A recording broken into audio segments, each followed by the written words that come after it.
Put your faith in the light. Hello guys, welcome to another one of my videos. This is Lightblade, and in this one we are going to do an Underrot 20, just fortified, no other affixes. It's just one I randomly joined from the group finder. We are going to go in there to test our tier set and how is the damage breakdown at the end of a key in the PTR, you know, compared to live servers. We're also going to be doing this as I used to do an older format. I'm going to be doing the whole key and I'm going to be telling you guys my thought process on each pack, what things are happening, what the mobs are doing, and what are my thought process in general, you know, on what's happening in the key at that moment. Also, we are going to be testing one thing that caught my attention, not only the tier set, but this weapon, Ashkandur Fall of the Brotherhood. This is a weapon that only raiders are going to probably get because it drops from one of the last two bosses of the raid, so it's kind of hard to get. It's going to have extra item level over anything a Mythic Plus player can get. So I just wanted to know, out of curiosity, how much extra damage this thing is going to be over anything that a Mythic Plus player can get, you know. So we're also going to be testing that in this video. Okay, so for talents, we're going to be using this build. It's just a pretty generic build that focuses most of our talents into helping our tier set, you know, so Hammer of Wrath and Judgment. You guys know this build as, I think, the hybrid AoE focused Mythic Plus build. It has Vengeful Wrath, triple capstone in the side of the general paladin talents with no divine purpose, which makes me very sad because I really enjoy having a lot of procs, but I think this is going to be the way to go to help the tier set as much as we can.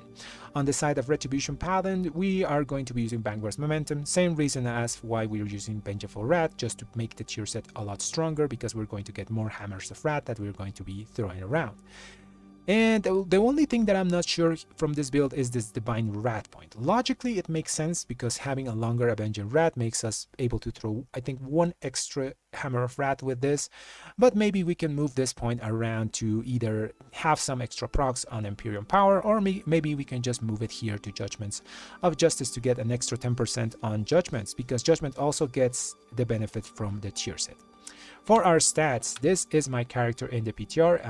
I have 23% critical strike, 23% haste, 20% mastery, 20% versatility with the file of Tablet of Versatility, and 8% avoidance. As my trinkets, I'm just using whatever I had in live servers, Bone Must Big Toe, and Hunger of the Pack, something pretty simple. Okay, and with that being said, let's go into the key. Okay guys, here we are at the Underrot. So sorry, by the way, the footage is a bit choppy at the start here. I don't know why my recording system kind of died. Anyways, the Underrot is one of my favorite dungeons from the BFA era. It's really fun. There's a lot of stuff happening. For example, this worm does this frontal attack that you can either stop or sidestep. There we stun it and it doesn't do anything. Then we have this big matron. The matron does a charge. Normally it goes on a range player, but in this group we don't have range, so it just goes on melee. I got cleaved, so I just bopped it to remove the debuff. It's a physical debuff. Here I get cleaved again, but my healer is on top of it. He's just healing everyone and we're just fine. In this pack there's also two dudes that throw nets and throw spears to the group, you know. Since everyone is using plate here, it's not a big deal, it's not doing too much damage. There's also a caster that just does simple bolts of shallow damage to the tank, and then cast Gift of Gahun that could make someone immune for 20 seconds. Well, immune to death. They just don't die for 20 seconds, you know. This thing, Gift Gahun. You normally want to interrupt it, stun it, do something with it, you know. Unless you have a purge, you can just let it go and someone can purge it off. Okay, so we also killed those little mites. You saw that we took a lot of damage. You gotta kill them like if you were doing bursting. They die, they explode, they do damage, and they leave a dot. Here we're gonna kill another pack of mites, so you can see the explosion stuff in action. 5 mites should leave us with a 5 debuff. Does a pretty decent amount of damage, and the bleed is pretty annoying. Here you can see my tank is gonna die because he takes the explosions, and since he has like 5 stacks of the explosion from the mites, he can't heal because he's a DK, you know. If he can't hit something, he can't heal. Anyways, here we go to the next pack. It's also a matron, a blood priest, and one of the guys that throws nets. So the guy that throws nets normally does it on a range character. Like I said before, this group doesn't have a range character, so it's just gonna throw it on whoever. You can remove it with freedom if you see someone in the net. Other than that, there's also the matron. It's gonna do the same thing. It's gonna charge someone. The charge also always goes on someone that's ranged normally. So in this group we don't have range, so it's gonna go on melee. It's kind of comfortable for us because we can just DPS, you know, and just ignore it most of the time. Just don't get cleaved. Here we let our Gift of Gahun go off, and you can see the guy is glowing kind of purple and he's immune to death. So we just gotta wait for the thing to drop off and we can kill the dude. So this is one of those packs that you normally don't do.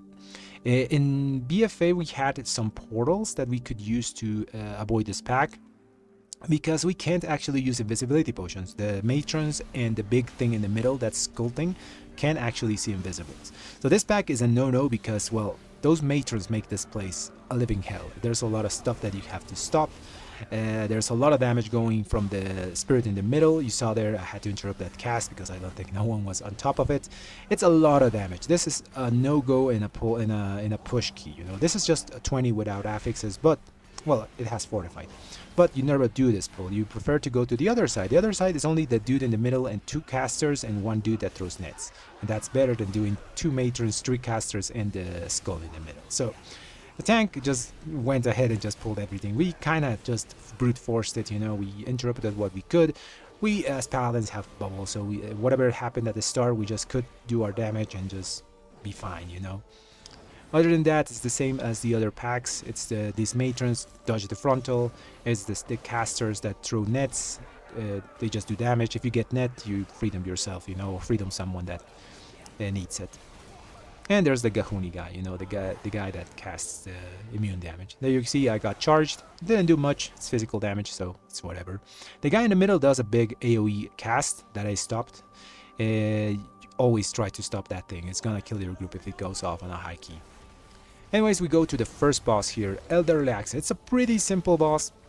She just does bolts, normally try to stop most of them. She also jumps, and that little circle around her does a lot of damage. It's a one-shot if it's tyrannical key, so just avoid it. She also does this creeping rot. It's also a one-shot if it hits you on tyrannical most of the times. Probably we can actually survive it as red because we have so much avoidance and it's an AoE hit, but better if you don't get hit, you know. She also summons a copy of herself, like you can see there. The copy does exactly the same abilities as she does. Dispose of the copy as fast as you can, so you don't get overwhelmed if she casts another one.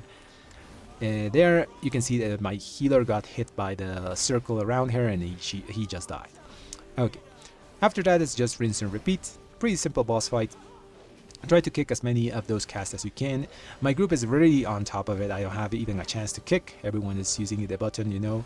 So, when I just said I forget to kick there. Anyways, the boss is almost dead. Dodge the green stuff. Don't get hit by the red stuff. Kill the copies if you get a lot of them. In Tyrannical, you're probably going to get more copies to deal with. This is just a fortified key and it dies before it can do the second copy does something, you know. Okay, after that we're gonna go here and just go to the part where there's a lot of mobs to kill. Okay, first we're gonna deal with this might pack. Pretty simple. There's a worm in the middle. Try to stop the cast of the worm so it doesn't do the frontal, or you can just sidestep it, you know.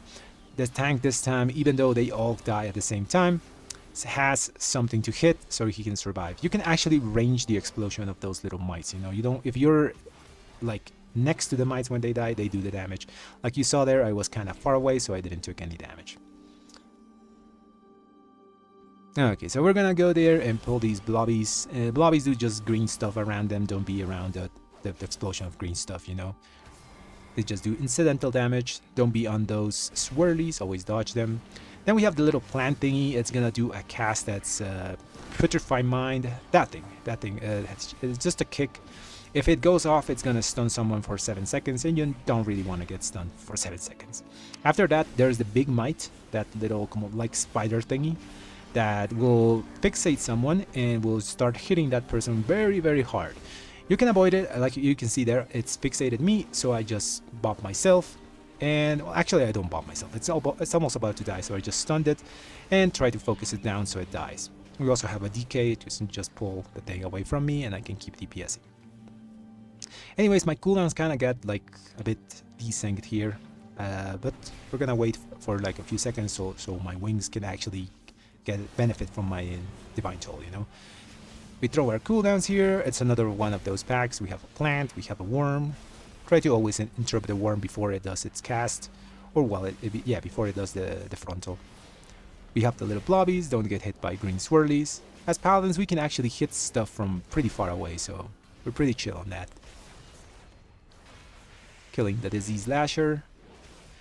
These packs can actually be done like if you're really good with your stops, you can do 2 at a time. You know, we're doing like 1 by 1 just to be safe here. My footage is a bit choppy, but it's still fine. There's more of those spiders, the worm and the blobby. Oh yeah, the spiders will also cast that sonic thing. If a caster is doing a cast while it's going off, it will silence them for a few seconds. There the healer bops the person that was getting chased by the spider, and as soon as the bop goes off, spider just stops chasing.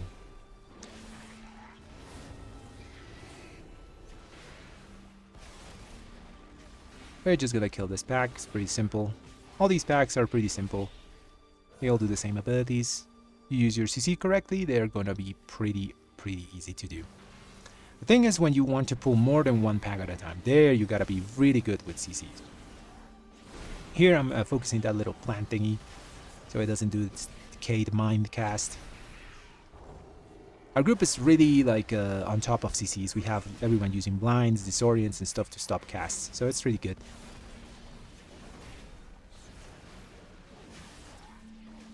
Anyways, it's basically rinse and repeat each pack.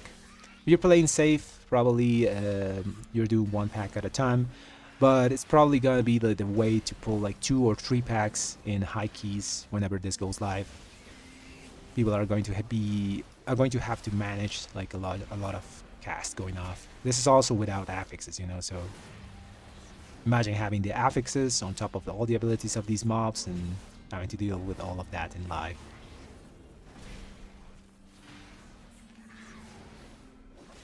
Spider is hitting my... I think that's the healer, yeah. Spider is hitting the healer. The DK just slows it for him. Very nice of him. Here we have the 3 lashers. I'm trying to look for one of them to like stop. Normally you assign this a DPS to watch for 1 plant each, so you can get the kicks always. With our new tier set, actually, I'm trying to always look for enemies that are like low health, so I can start throwing my hammers of rat, you know, because they do a lot of damage.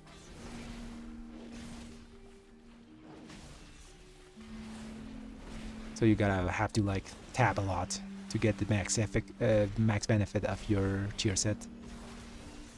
Anyways, after we clear the whole room, we are going to go to this boss.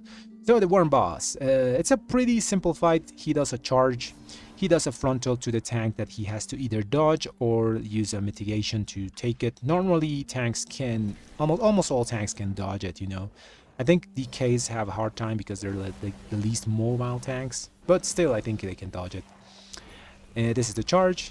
When he charges, he leaves those little worm thingies. You gotta step on them, just walk over them and they disappear. If you don't step on them, they turn into like a small mites that do the explosion like you saw at the start of the key. That's the frontal. The tank just takes it with mitigation. I think we forget to step on the worms that are in front. Yeah, they turn into the mites. This can be dangerous and a high key because the mites will scale with... Actually no, they removed that. They don't scale with tyrannical, but they will still do hurt, you know, so try to step on all these worms so there's not a lot of those mites going off. You saw there did not much damage, but if there's a lot of them, they will do a lot. After that, he will do his tantrum at full energy. You just have to stomp on all the worms and avoid getting too many mites here.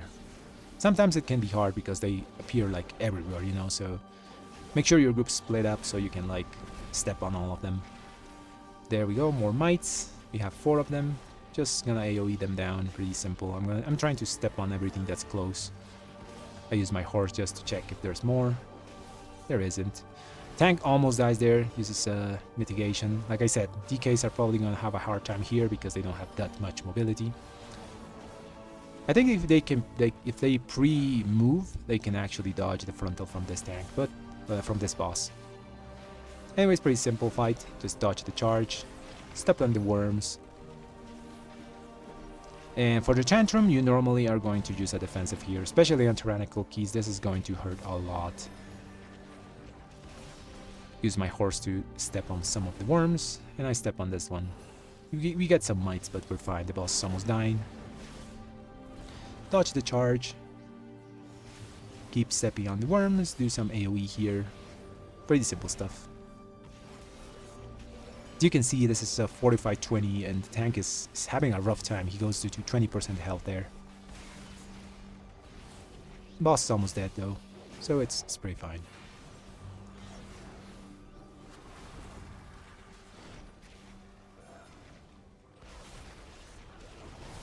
Yeah, I do a lay on hands for safety. The tank dies, but we're just gonna res him. The DK says, I have no idea what this boss is doing. Yeah, if you've never been here, you kinda don't know what the boss is doing. But it's a pretty simple fight, you know. You saw it's just charge the frontal from the tank, don't stand near it, and just step on the worms. That's pretty simple. This pack is also a pretty simple pack. The skeletons don't do nothing except the caster. The caster does one frenzy cast that will make the other skeletons do a lot of damage. Oh yeah, they put a shield on themselves. So you can see they're shielded, so you gotta go through that. I think you can purge it, so if you have purge, you can use that. We're also putting it on top of this worm. This worm does a cast that hurts a lot. Make sure to interrupt it. Because it's going to stack the damage on top, you know. It's gonna also do it faster every time it gets a cast off. So we kill it on top of that, just to be efficient, you know. Everyone's using their CCs, their stops and stuff. Dark Echoes went off, but we're fine.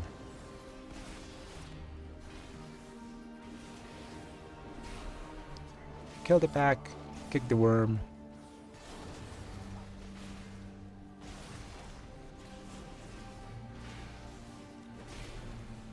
My footage is kind of choppy. I really don't know why. When I stream it, I don't think it gets so choppy, but when I record, sometimes it gets like this.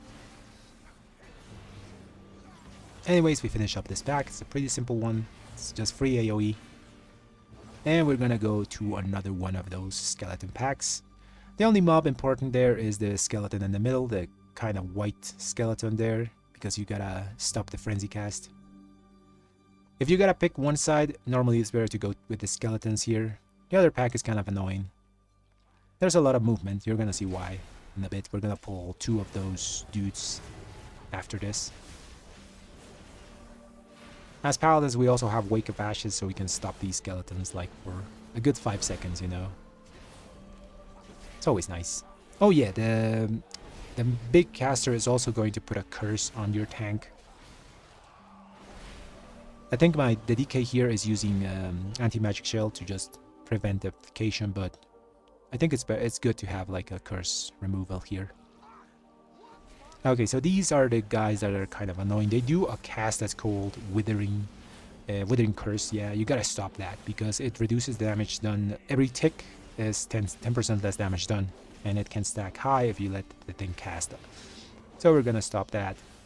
They also drop a little totem that will explode and do a ton of damage, that thingy. So move away from it, or you die. Yeah, you saw the healer like stood on the totem and he just exploded. It's pretty much a one-shot in Fortified. Maybe you can survive it in Tyrannical, but better not stand on it. Here we got a Withering Curse off. We only got one stack, so we're still fine. We're just doing 10% less damage.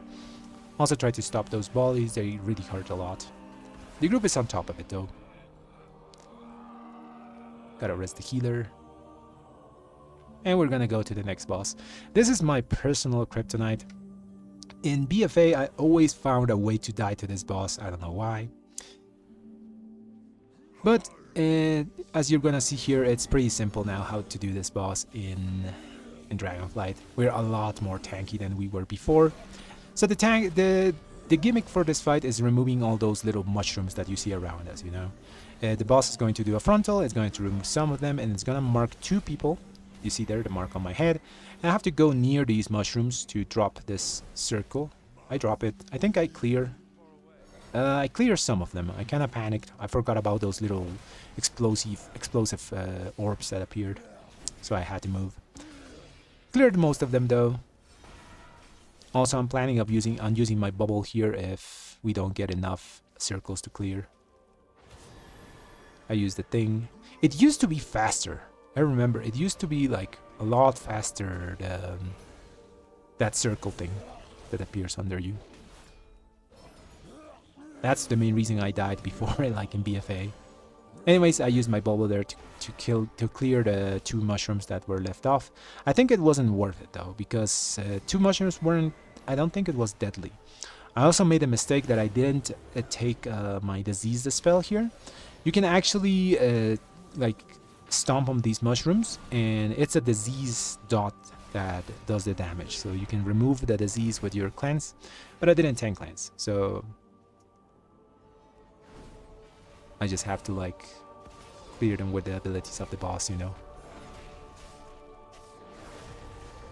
We have good ranges, red pallies now, like 20-yard range, so we can still do damage while we're like dropping the thing, you know.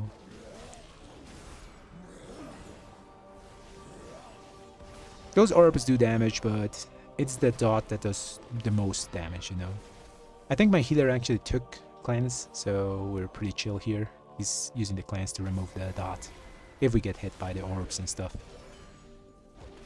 And yeah, that's the fight. Basically just rinse and repeat. I think DK died.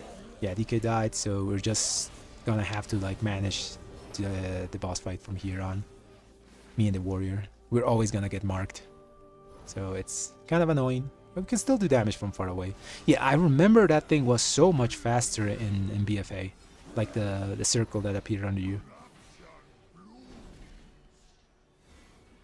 Here's why I said like my bubble was wasted. The explosion didn't do that much, you know. Like 3 stacks. We're kind of chilling still.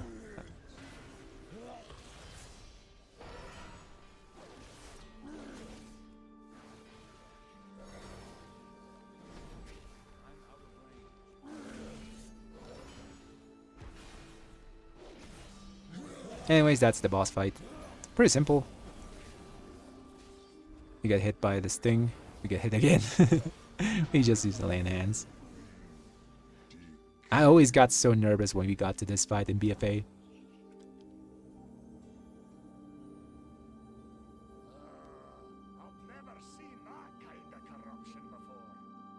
The healer kind of like releases here. Don't release in Underrot. It's all the way at the start, the checkpoint, so there is no good place to release here. Just wait for a res.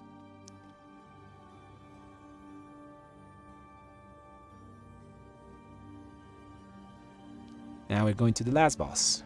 So this next area is pretty simple. In BFA we had portals, so we could skip a lot of the annoying mobs here. Normally you don't want to pull those big guys there that's doing a cast. We're gonna pull a worm and one of those guys that does the withering cast here. It can get messy sometimes if you pull on mistake like 2 worms that are too far away to do damage to them. But we just do it normally here. Just 1 worm and the big guy. This guy's gonna do the withering cast. The worm's going to do his bolts and stuff. I'm also watching for the totem. Because the totem can actually surprise you if it appears, and there's a lot of like effects, you know, spell effects going around. You don't see the totem and you might die. There's a totem, we move away from it so we don't die. Perfect. Kill the worm, kill the defiler, and move on. We didn't get a single wither cast, so I think the group is managing pretty good. Here we just pad AoE on these skeletons. Like I said, he's doing too much. The only one that you have to actually worry about is the big one that does that frenzy cast. Stop that and it's pretty simple. Yeah, the tank is using anti-magic shell so he doesn't get the curse cast on him. Pretty smart, since we don't have a curse spell. I'm waiting for my wings here to just do some damage. Kinda come up late. So kind of wasted wings here. It's kind of whatever. Just wanted to use them, you know. It's gonna take a bit of getting used to the tier set, since in live we don't actually use Hammer of Wrath in AoE, but with the tier set you gotta use it because it's a lot of damage. Here we go through that. We don't fight the big guy. I get scared here because I thought we pulled that worm. And if you pull that worm, you're gonna pull the big guy as well. So we just get past. Remember to dismount there. So if you try to do that small thing mounted, pass through the worm, you're gonna pull the worm because you're gonna get too close. These guys are fairly annoying because they do those tentacles that slap people in the front. And yeah, DK died again. They also do that maddening cast that is a frontal. So just don't be in front of them when they do it, because you're gonna run in fear and probably pull other stuff, you know. As paladins, we can pretty much just play at range here. It's more safe because of the worms, the tentacles. As you can see there, whenever I see tentacles, I just go away and start throwing range abilities. The rework was so good on giving us a lot of range here. Dodge the maddening casts, and we can manage this pretty simple. Kill them, and we move through the last boss with 7 minutes left on a 20. So here I kind of trolled the group. I forgot that this, if you're too close to the door, it just pulls you. So I'm resing the healer there, but it pulls me down, so I can't actually rest the healer. So they have to walk from the start of the key, you know. So we just chill here for a while, thinking on our mistake. Yeah, I say lol, it took me down. So yeah, if people die in that pull, try to go like away from the door so you can res them, so they don't have to like walk to this place. All in all, the key was going pretty fine. The only one that died a bit was the DK, you know. Also, the tank told us that they did something to this boss. In BFA, the little orbs that appear, you're gonna see them, used to die with one hit. But they made so the orbs have a lot of health, and now you actually have to DPS the orb so your group doesn't get overwhelmed. Also, this boss is a pretty simple like dance boss. You just stand in front of him, he does a frontal, he puts stuff on the ground, you move, and that's pretty much it. There's also going to be like a small yellow thing that you have to step on, so you cleanse the poison that this boss puts on you periodically. We're almost there, you know. We're still waiting for the healer and the DK. The difference between doing this boss correctly and doing it incorrectly is very huge though. When you do this boss correctly, it's such an easy fight. When you do it incorrectly, it becomes a lot messier. This boss actually doesn't take damage. He has like a shield thing. When you do a certain percentage of the shield, he will like spawn a little red ad that when you kill it, it will do damage, like 1/3 of its health to the boss. So you see there, the boss doesn't take any damage, he's just absorbing. Once we do enough, he's gonna spawn like a little thingy.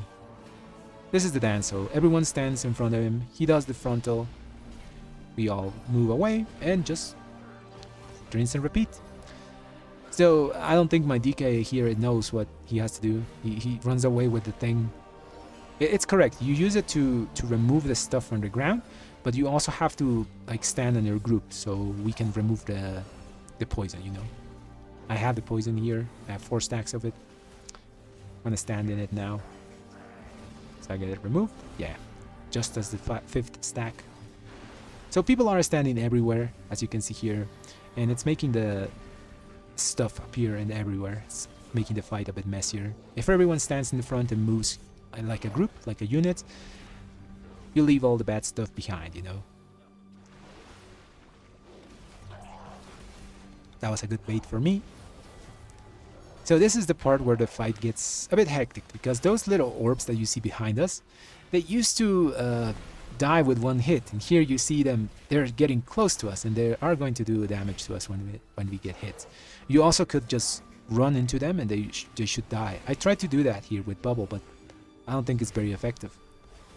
I see a lot of orbs coming near, and I'm ready to use my bubble and run into them, but they do explode. But yeah, I think that's going to be one of the strats, just run into the orbs to make them explode. They have a lot of health now, you can't just one-tap them. The boss is almost dead though. We spawn one more of those red ads and he's gone.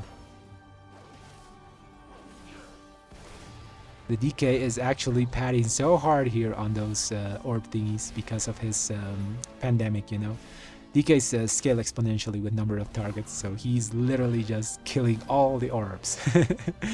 we're out here doing single target damage, and the man is there like blasting the orbs.